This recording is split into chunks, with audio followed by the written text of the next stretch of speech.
After you get engaged, one of the most important things you need to do is write your guest list. Your guest list and the number of guests you have is going to be the basis for a lot of big decisions you need to make along the way, like your budget and also the venue you select. Today, I'm going to give you a couple of tips on what to consider when writing your guest list, including who I think you should and should not invite. Stay tuned for all the deets.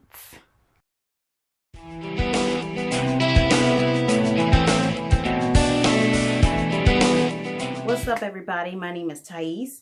I'm a wedding planner and owner of Marigold Events based out of Baltimore.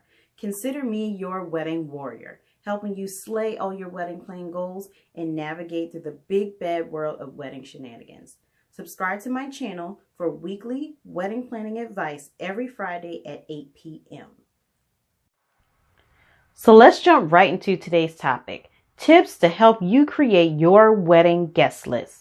First of all, let's get organized. Start off with an Excel spreadsheet so you can record all of the names of the people that you want to invite.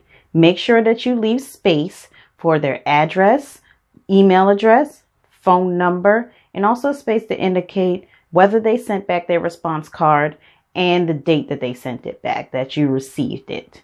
It also helps if you use any Google products, if you could make this spreadsheet on a Google Sheet so that it can be updated in real time by yourself, your fiance, or anyone else that may be helping with the responses for your wedding.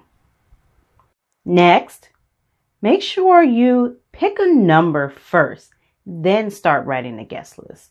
The reason I say you should pick a number first and then start writing the names is so that you can already have in mind, okay, I know we can only invite 150 guests. Okay, you can split it down the middle. You can invite 75. Your fiance can invite 75.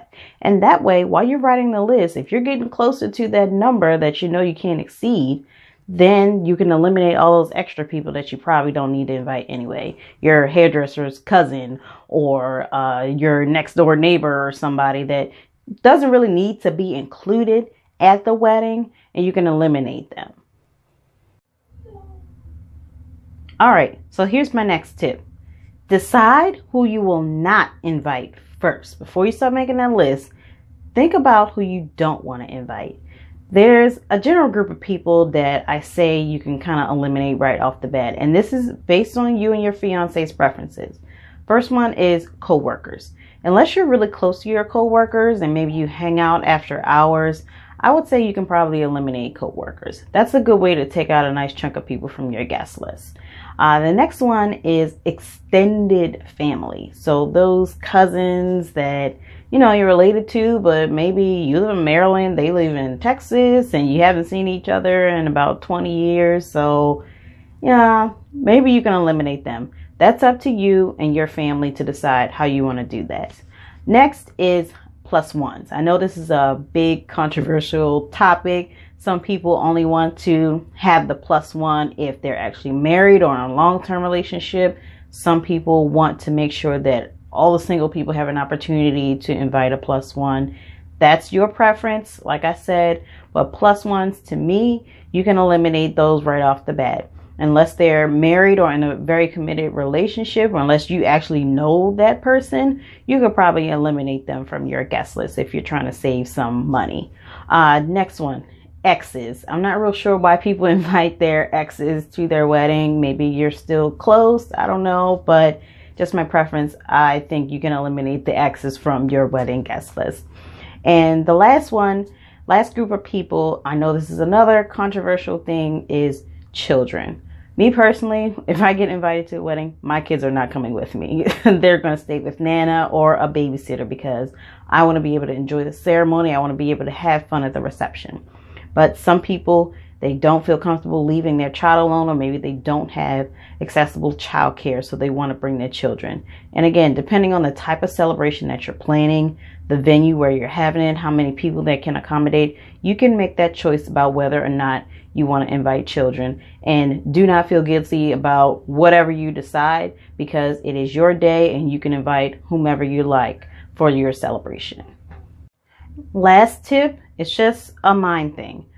Once you make your guest list, remember why you made it this way. Whether it was for personal preference, whether it was about the budget, whether it was because you wanted a certain venue and they can only accommodate a certain number of people, keep that reason at the front of your head, because 9 times out of 10, there's going to be somebody that's maybe eliminated from the guest list and they're not going to understand why, and they may get a little upset. But remember, once again, this is your day. It's your celebration. You can invite whomever you like, whomever you feel comfortable being surrounded by on your special day.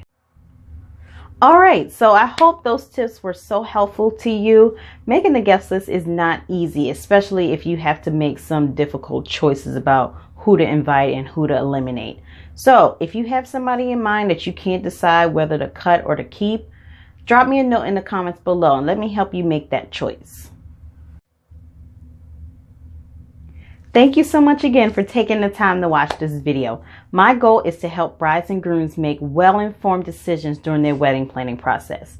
If you're a couple in the Baltimore area and you're still looking for a wedding planner, please click the link in the description box below and set up an appointment so we can meet for a complimentary consultation. If you have any wedding planning dilemmas that you need a little bit of advice about, I'd be more than happy to make a video to help answer your question. So also, drop a message in the comments below and maybe I can help you out with that choice. All right, so don't forget to subscribe to my channel, share this with your friends who may enjoy this content, and give me a thumbs up if you like this video. Thanks so much, and I'll see you next time.